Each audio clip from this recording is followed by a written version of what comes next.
This man has no assets, no future, and no value. Greta Feldman's voice echoed through the courtroom like a death sentence. She was pointing at me, her manicured finger extended like a weapon, her Cartier bracelet catching the fluorescent light. 48 years old, senior partner at Feldman and Associates, the most expensive divorce attorney in the state. She charged $850 an hour to destroy men like me. And she was very, very good at her job. Your Honor, let me paint a picture for you. She began pacing, playing to the gallery like this was a Broadway performance. Vincent Hale was once a promising entrepreneur. He had ideas, ambitions, dreams. She paused dramatically. He had a startup called Prometheus AI, worked on it for over a decade, and what came of it? Nothing. The company never turned a profit, never secured significant funding, never achieved anything of substance. That wasn't true, but I stayed quiet. Today, Vincent Hale lives in a one-bedroom apartment in Riverside Heights. He drives a 2009 Honda Civic with 187,000 miles on it. His bank account, as of last month's statement, contains exactly $2,847.63. She held up a document. My bank statement, the one Miranda had subpoenaed. He cannot afford a decent suit. She gestured at my clothes. A gray jacket from Goodwill, a tie from a clearance rack, shoes I'd owned since 2015. He cannot afford a reliable car. He cannot even afford diapers for his own 2-year-old daughter. Someone in the gallery snickered. Your Honor, my client has been the primary breadwinner of this family for 6 years. She earns $85,000 annually as an interior designer. She paid for the house, the cars, the vacations, the lifestyle. And now, this man with no assets, no future, and no value, wants half of everything she's built? Greta Feldman turned to face me directly. Her eyes were cold, predatory. The eyes of a woman who had never lost a case and didn't intend to start now. Give him nothing. Your Honor, he deserves nothing. The courtroom erupted in murmured laughter. I could hear it rippling through the gallery, the sound of people enjoying my humiliation. My wife, soon-to-be ex-wife, sat at the opposing table in a cream Valentino blouse that cost more than my monthly rent. She was smiling, that cold, victorious smile I had come to know so well over the past year. She thought she had won. They all thought they had won. Judge Raymond Cortez, 61 years old with silver hair and reading glasses, looked at me over the rim of his spectacles. Mr. Hale, do you have anything to say in response to these claims? I looked at my lawyer, Dean Whitaker, 44 years old, unassuming, quiet, the kind of man you'd forget 5 minutes after meeting him, exactly what I needed. Dean gave me a small nod.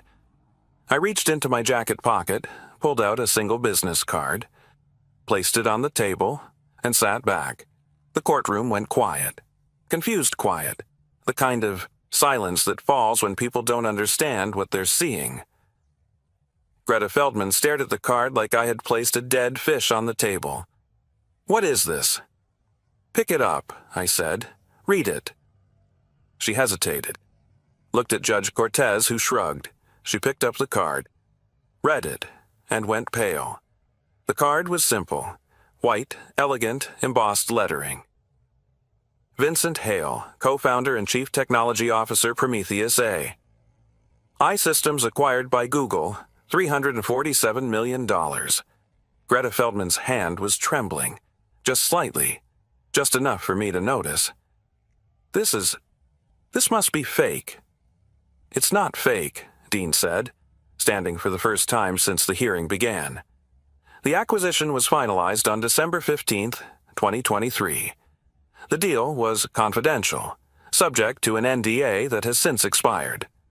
My client's share of the sale, after taxes and partner distributions, was $127 million. The courtroom gasped. Miranda's smile vanished. That's impossible, she said, her voice cracking. The company was worthless. He told me it was worthless. He said, I never told you anything, I said quietly. You assumed. There's a difference. Judge Cortez held up a hand for silence. Mr. Whitaker, do you have documentation to support these claims? I do, Your Honor. Dean opened his briefcase and pulled out a thick folder. transaction records from the acquisition, bank statements showing the deposit of funds into accounts controlled by my client, trust documents, investment portfolios, all verified by independent forensic accountants. He handed the folder to the bailiff, who passed it to the judge. Judge Cortez flipped through the pages. His eyebrows rose higher with each document. This appears to be legitimate. It is legitimate, Your Honor. My client is currently worth approximately $127 million. He owns property in 3 states, investment accounts in 7 figures, and equity stakes in 4 other technology companies. Greta Feldman slammed her hand on the table. Your Honor, this is fraud. He concealed assets during discovery. I concealed nothing, I interrupted. Your client never asked about Prometheus AI during discovery. She asked about my bank accounts, my visible assets, my income. She never once asked about the company I'd been building for 12 years. Because you said it was failing. I said it hadn't turned a profit yet. That was true. Startups often don't turn profits before acquisition. Amazon didn't turn a profit for years, neither did Tesla. Miranda was crying now. Real tears, or fake tears. I couldn't tell anymore. After 6 years of marriage, I still couldn't tell when my wife was genuine and when she was performing. Vince, please. I didn't know. I swear I didn't know. You knew enough to file for divorce 3 months after the acquisition. I kept my voice calm, flat. You knew enough to hire the most expensive lawyer in the state. You knew enough to drag me through 9 months of court proceedings while trying to take everything. I thought you had nothing. Exactly. I leaned forward. You thought I had nothing, and you still wanted to take it. The courtroom was dead silent. You weren't divorcing me because I was poor, Miranda. You were divorcing me because you didn't love me, because you had someone else, because you thought you could take my daughter, take whatever scraps were left, and move on with your life. That's not... Don't. My voice hardened. Don't lie to me in front of a judge. You've done enough lying for 1 lifetime. I nodded to Dean. Your Honor, he said, we have additional evidence to present, evidence that goes beyond my client's financial status. Judge Cortez set down the folder. Proceed. Over the past 14 months, my client's wife has been engaged in an extramarital affair with one of her clients, a woman named Claudia Renner. Miranda's face went white.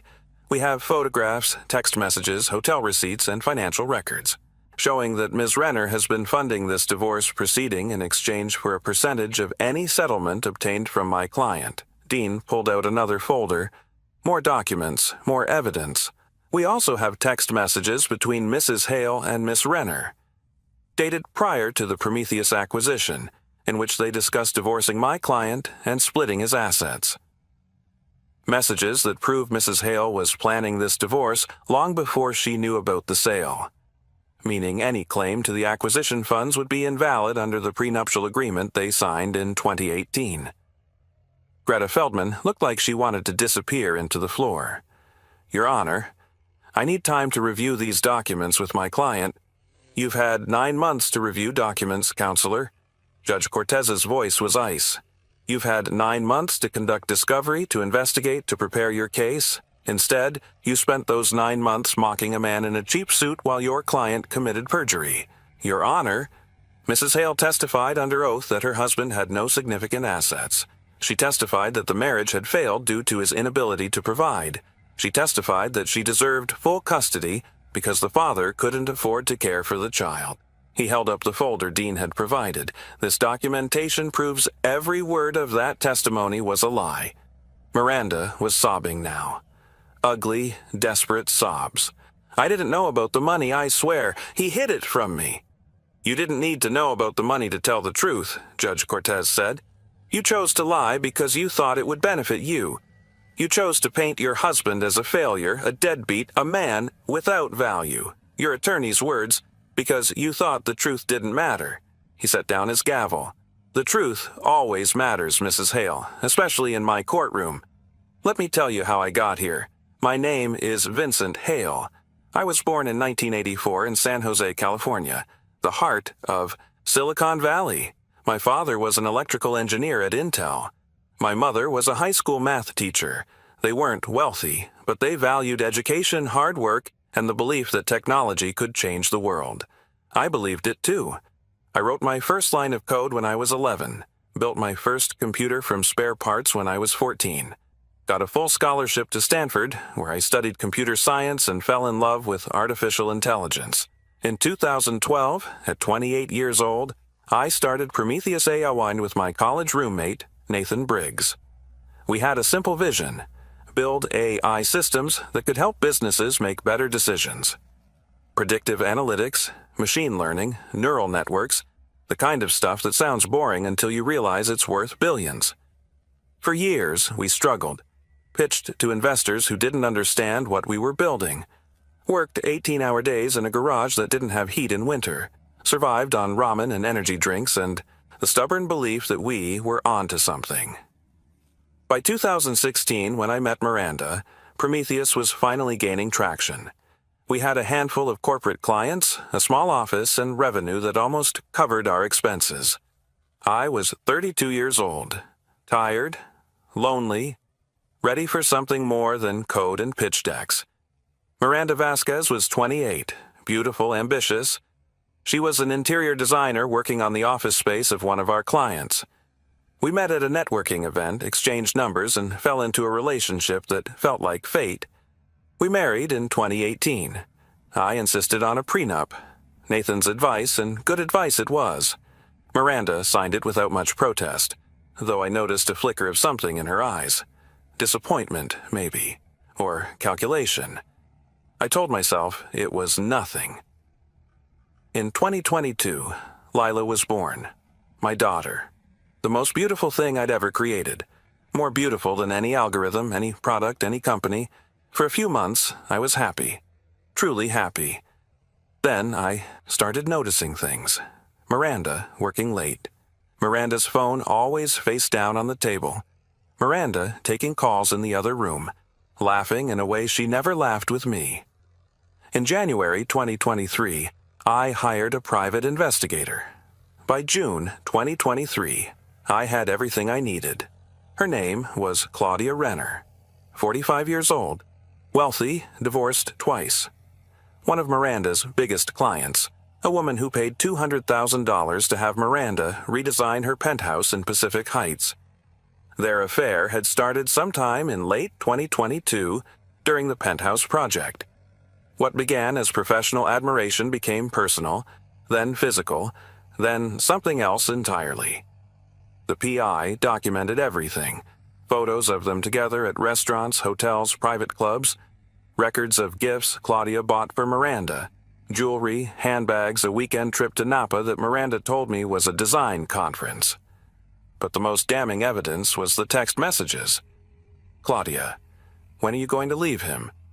Miranda, soon.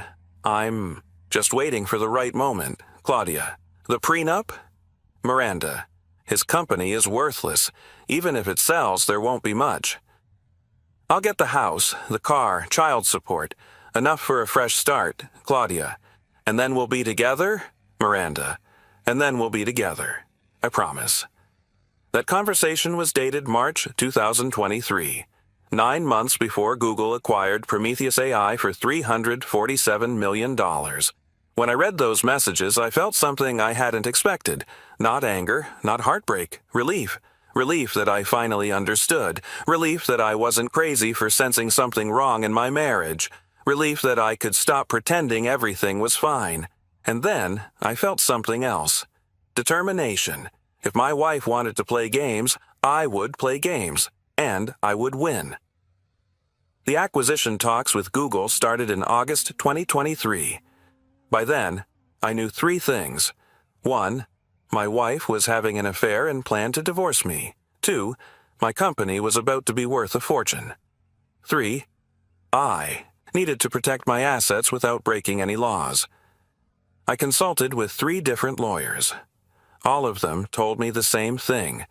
The prenup was solid, but divorces are unpredictable. Judges have discretion. Circumstances change. If Miranda found out about the acquisition before the divorce was final, she could claim I had hidden assets, could argue for a larger settlement, could drag the proceedings out for years. So I did something counterintuitive. I hid in plain sight. I moved out of our house and into a one-bedroom apartment. Told Miranda I needed space to think. She was happy to see me go. More time with Claudia, fewer questions to answer. I sold my Tesla and bought a 2009 Honda Civic. Cash transaction, no financing. I stopped buying new clothes. Wore the same 3 suits on rotation, let my hair grow a little too long, my beard a little unkempt.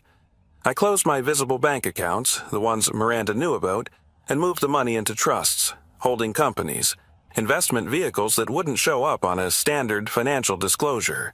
When the Google deal closed in December 2023, my share was wired to accounts that existed on paper but were invisible to anyone who wasn't looking very, very hard.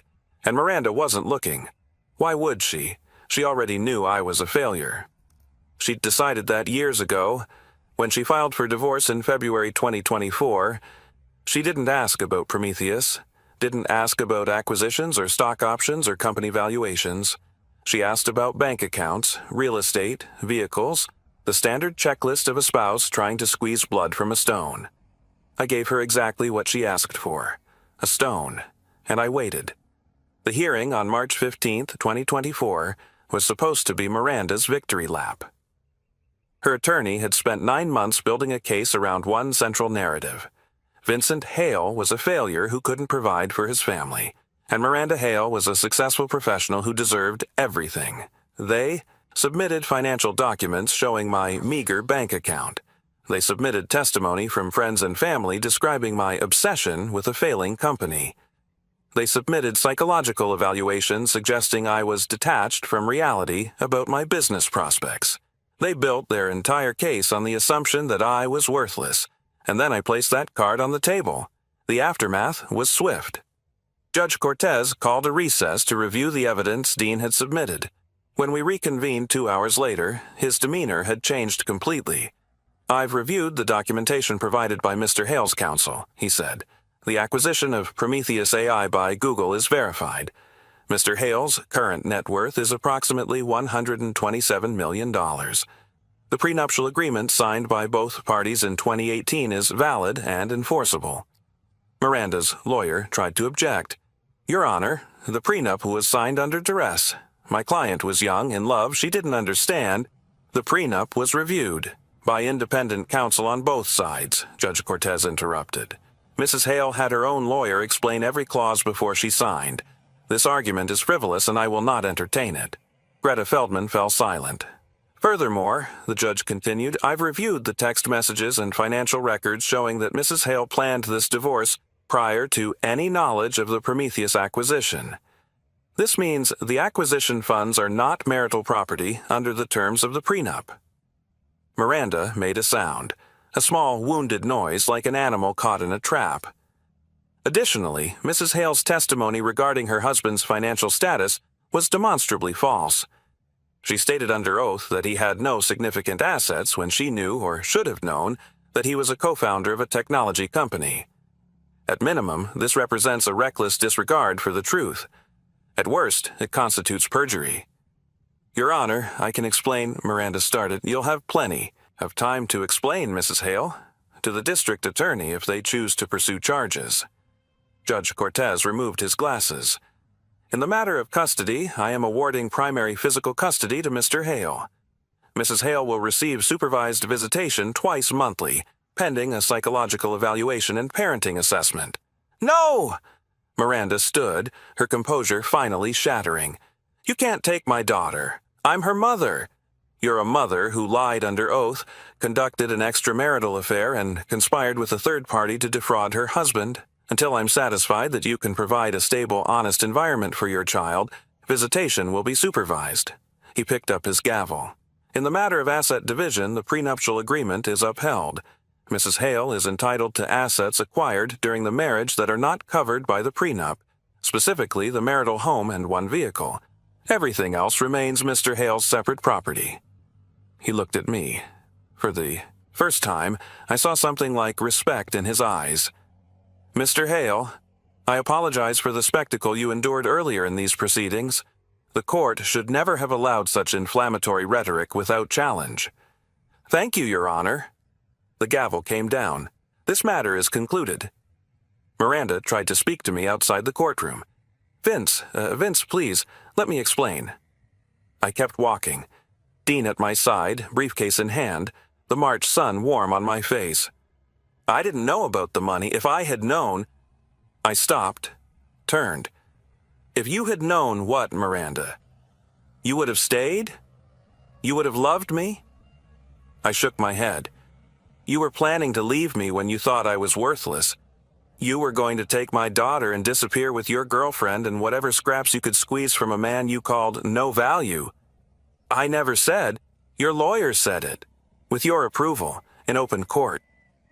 I stepped closer. You sat there and smiled while she humiliated me, while she told a room full of strangers that I couldn't afford diapers for my own child. Miranda's tears had dried. In their place was something else. Anger, maybe. Or shame. You hid $127 million from me. I protected $127 million from you. There's a difference. I'm your wife. You were my wife. Past tense. I started walking again. You'll get the house. You can keep the car. Beyond that, you get nothing.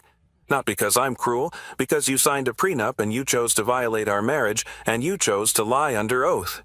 This isn't fair. I stopped one last time, looked back at the woman I had loved, had married, had created a child with. You know what isn't fair, Miranda? Spending 12 years building something only to have the person who was supposed to support you treat you like a disappointment, sleeping alone for months while your wife is in someone else's bed. Watching your daughter take her first steps while knowing her mother is planning to take her away. I pulled my car keys from my pocket, the keys to the 2009 Honda Civic. You got exactly what you deserved, not a penny more, not a penny less. I walked away.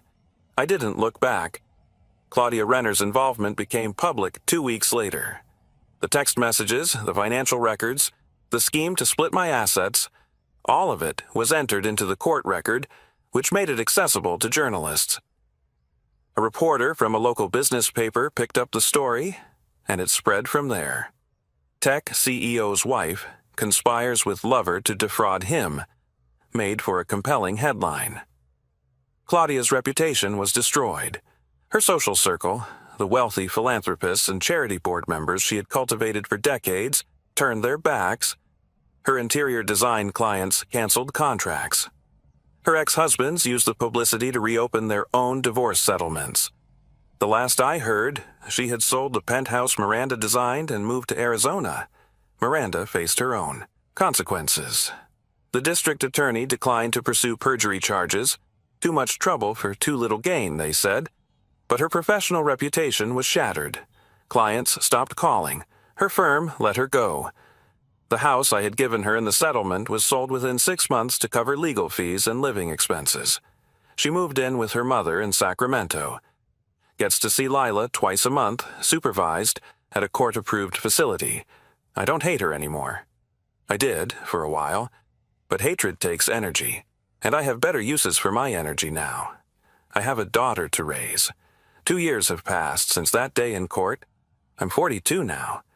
Living in a house in Palo Alto, not ostentatious, but comfortable. 4 bedrooms, a big backyard, a swing set I installed myself. I still drive the Honda Civic, not because I can't afford better, but because it reminds me.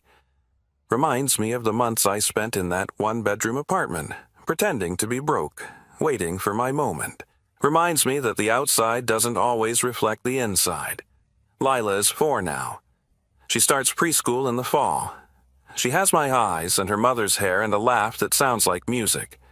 She doesn't remember the divorce, doesn't remember the courtroom, the lawyers, the ugliness. She just knows that Daddy is always there, for breakfast, for bedtime, for every moment in between. I sold a chunk of my Google stock last year and put it in a trust for her. She'll never have to worry about money, never have to wonder if she can afford college or a house or whatever dream she develops. But I hope she learns the other lesson too, the one that money can't buy, that your value isn't determined by your bank account. That the people who love you should love you in poverty as well as wealth. That the truth always comes out, eventually, if you're patient enough to wait. Nathan Briggs came to visit last month. My co-founder, my best friend, the man who had stood beside me through 12 years of struggle and one spectacular triumph. We sat on my back porch drinking beer, watching Lila chase butterflies in the yard. "You know what I keep thinking about," Nathan said. "What?" "That moment in the courtroom. When Greta Feldman read the card." He shook his head. I wish I could have seen her face. "It was satisfying, I won't lie." "Did you plan it that way? The dramatic reveal?" "Not exactly. I knew I would have to disclose the acquisition eventually. The NDA expired in March. But the card," I smiled. "The card was Dean's idea. He said if we were going to reveal the truth, we might as well do it with style." "Style?" Nathan laughed. "You went from no assets, no future, no value to $127 million in about 30 seconds. That's not style. That's poetry." We drank in silence for a moment, watching the sunset paint the sky orange and pink. "Do you ever regret it?" Nathan asked. "The way you handled it? You could have told her about the acquisition, could have tried to save the marriage." "The marriage was over before the acquisition. She was planning to leave me either way." I took a sip of beer. "All I did was protect what I'd built, what we'd built, and make her look like a fool in the process." "She made herself look like a fool. I just provided the opportunity." Nathan nodded. "Fair enough." Lila ran over, out of breath, holding a dandelion. Daddy, I found a wish flower." "You did? What are you going to wish for?" She scrunched up her face, thinking hard. "I wish for ice cream."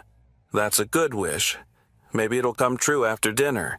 She squealed with delight and ran back to the butterflies. "She's happy," Nathan observed. "She is. That's all I wanted in the end. For her to be happy. And you? Are you happy?" I watched my daughter play in the golden light of a California evening, thought about everything I'd been through, the years of struggle, the betrayal, the courtroom, the triumph. "Yeah," I said. "Finally. I think I am." I got a letter from Miranda last week. Handwritten. 3 pages. The most she'd communicated with me since the divorce was finalized. She apologized. Really apologized, not the fake apologies she'd offered in the courtroom. She admitted that she'd been wrong, that she'd been selfish, that she'd thrown away something real for something hollow. She asked if she could have more time with Lila. Not unsupervised, she understood that wasn't possible yet, but more frequent visits. She wanted to be part of her daughter's life. I thought about it for a long time. Part of me wanted to say no, to punish her forever for what she'd done, to make sure she felt the same pain she had inflicted on me. But that's not who I want to be. And it's not what Lila needs, I wrote back. Said we could discuss increasing visitation once she completed a full year of therapy. Said Lila deserved a relationship with her mother, even if that mother had made terrible mistakes. I'm not forgiving Miranda. I'm not forgetting what she did, but I'm moving forward. For Lila's sake and for my own. There's a moment I keep coming back to. That silence in the courtroom after Greta Feldman read the card. That perfect crystalline silence when everything changed. She had spent 30 minutes destroying me, calling me worthless, telling the world I had no value, no future, no right to exist, and then, in one moment, everything she said was revealed as a lie. I think about that moment when things get hard, when I doubt myself, when I feel like a fraud, when the old insecurities creep back in. I remember they called me worthless, and they were wrong. Not because I had money, I was worth something long before the acquisition, long before the payout, long before Google decided our technology was worth $347 million. I was worth something because I worked hard, because I showed up every day, because I built something real while everyone around me saw only failure. Money doesn't make you valuable. Character does. And when my character was tested, when I had every reason to be bitter, vengeful, destructive, I chose a different path. I played by the rules. I protected what was mine without breaking laws or harming innocents. I waited for the truth to come out instead of forcing it. That's what I want Lila to learn. Not that her father is rich, but that her father is honest. It's Sunday morning now. Lila is at the kitchen table, eating pancakes I made from scratch. Blueberry, her favorite. She's got syrup on her chin and a smile on her face. Daddy? Yeah, baby? Are we going to go to the park today? If you finish your pancakes. She shovels another bite into her mouth, determined. I watch her and think about the future, about all the moments I almost lost and all the moments I still have ahead. The courtroom seems like a lifetime ago now. The humiliation, the laughter, the cold certainty that I was about to lose everything. But I didn't lose everything. I won. Not because I was richer than they thought. Not because I had a card in my pocket that changed the game. Because I knew my worth. Even when no one else did. And that made all the difference. Thank you for listening. Share this with someone who needs to hear it. A man who's been told he's worthless. A woman being underestimated by people who should know better. Anyone who's ever sat in silence while the world laughed at them, knowing that someday, the truth would come out. It will come out. I promise. Just be patient, be strategic, be honest, and when the moment comes when you finally get to place your card on the table, make sure they're watching, because there's nothing quite like watching someone who mocked you realize exactly how wrong they were. Nothing in the world. Lila just finished her pancakes. Time to go to the park. Life goes on. And for the first time in years, I'm excited about tomorrow.